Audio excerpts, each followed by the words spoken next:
Welcome to Time News Studios. You are watching 4 p.m. Bulletin.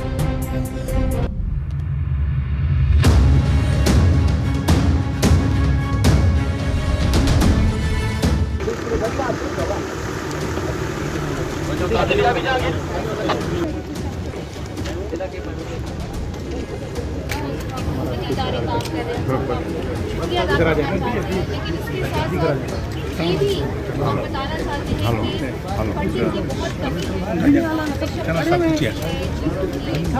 दवाई हो चाहे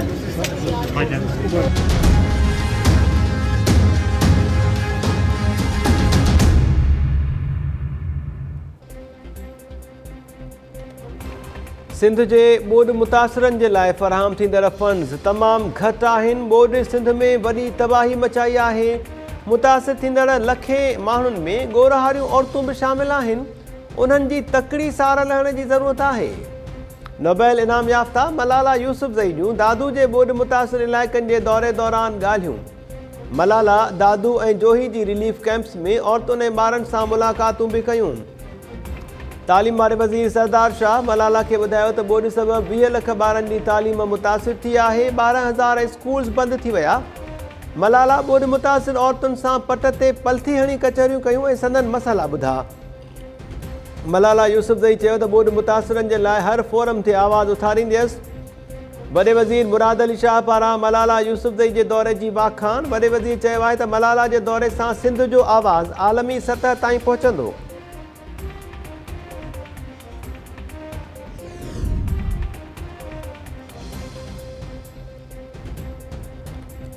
इमरान ख़ान खे फॉरेन फंडिंग केस में 18 अक्टूबर ताईं हिफ़ाज़ती ज़मानत मिली वई।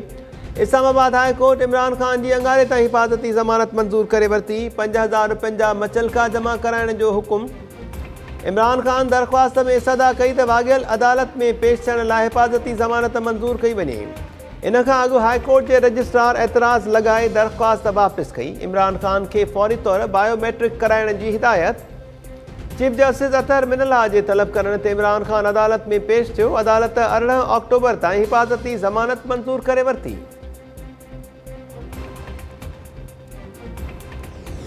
ये सारी पार्टीज की और हमारी फंडिंग इकट्ठी देखी जाएगी। ये मैं आज आपको राइटिंग में देता हूँ कि सिर्फ एक पार्टी की लीगल पॉलिटिकल फंड रेजिंग है, उसका नाम है तहरीक इंसाफ। बाकी सारों की 2 नंबर। और अभी तक अफसोसनाक बात यह है कि जो चीफ इलेक्शन कमिश्नर है ये उनकी फंडिंग के सामने नहीं लेके आ रहा, जबकि हाई कोर्ट ने कहा हुआ कि सबकी इकट्ठी सुननी चाहिए। ये इसलिए नहीं कर रहा क्योंकि ये उनका घर का आदमी है और ये एक बायस्ड आदमी है, और इसलिए अगर वो सामने ले आएगा तो कौम को पता चल जाएगा कि किसकी लीगल पॉलिटिकल फंड रेजिंग है, किसकी नहीं। असांजा फंड्स कानूनी ऐं ॿियनि जा 2 नंबरी आहिनि। सदर आरिफ अलवी जे बयान खे टोड़े मरोड़े पेश कयो वियो। इमरान ख़ान जूं अदालत में पेशीअ वक़्तु मीडिया सां ॻाल्हियूं। तव्हांजी ज़मानत मंज़ूर न थिए त पोइ छा कंदव? सहाफ़ीअ जो सवाल। जेल वेंदुसि, तयारी करे छॾी आहे। इमरान ख़ान जो जवाबु। इस्लामाबाद में कन्वेंशन खे ख़िताब कंदे इमरान ख़ान चयो त NRO खां वधीक बुरो असां सां दुश्मन बि नथो करे सघे। वज़ीर आज़म हाउस मां ऑडियो लीक्स कंहिं करायूं पतो लॻाइण लाइ अदालत वेंदुसि।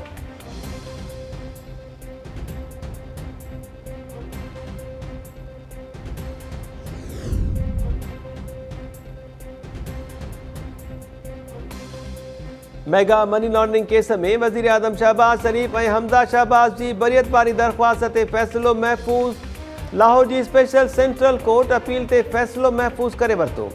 शहबाज शरीफ़ जे वकील अदालत खे ॿुधायो त 161 शाहिदनि मां कंहिं बि शहबाज शरीफ़ ऐं हमज़ा शहबाज जो ज़िक्र न कयो। FIA पारां बदनीतीअ जे बुनियाद ते केस ठाहियो वियो। शहबाज शरीफ़ ऐं हमज़ा जे अकाउंट में का बि रक़म न आई हुई। FIA जे वकील चयो त समूरा बेनामी अकाउंट्स आहिनि जिन खे रमज़ान शुगर मिल्स जा मुलाज़िम ऑपरेट कंदा हुआ। अदालत धुरियुनि जा दलील ॿुधण बाद फ़ैसिलो महफ़ूज़ करे वरितो।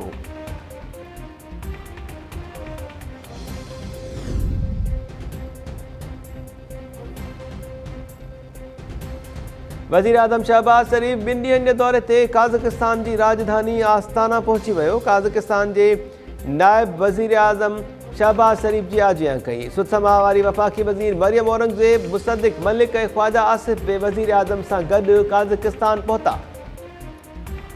वज़ीर आज़म दौरे दौरान सेका जे सरबराही इजलास में पाकिस्तान जी इलाइक़ाई ऐं आलमी मसइलनि ते पंहिंजो मौक़िफ़ पेश कंदो।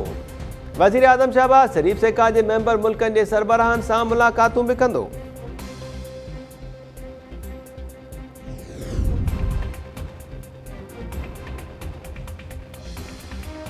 Attorney general of Pakistan Ashtar Ausaf उहिदे तां इस्तीफ़ा ॾेई छॾी। अटॉर्नी जनरल अशतर औसाफ तबियत ख़राब हुजण जो जवाज़ ॼाणाए वधीक कम जारी रखण खां मुआज़रत करे छॾी।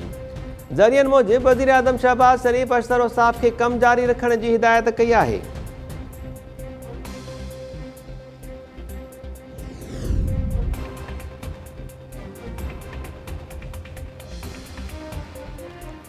इमरान ख़ान खे अॼु बि लाॾलो तस्वुरु कयो वञे थो। इदारनि खे निशानो बणाइण ते इमरान ख़ान ख़िलाफ़ गद्दारी जो केस दाख़िल थियणु घुरिजे हा। सूबाई वज़ीर सईद गनी जी कराचीअ में प्रेस कॉन्फ्रेंस। सईद गनी चयो त इमरान ख़ान चूंड अमल खे मज़ाक़ बणाए छॾियो आहे। ऑडियो लीक सां अमेरिकी साज़िश वारो ड्रामो बेनकाब थी वियो। इमरान ख़ान खे ख़बर आहे त हू हाराए रहियो आहे, तंहिं करे हू बार बार इलेक्शन जी ॻाल्हि करे थो। पहिरीं क़ौमी असम्बली मां इस्तीफ़ाऊं ॾिनियूं, हाणे चवे थो त इस्तीफ़ाऊं छो मंज़ूर कयूं वयूं।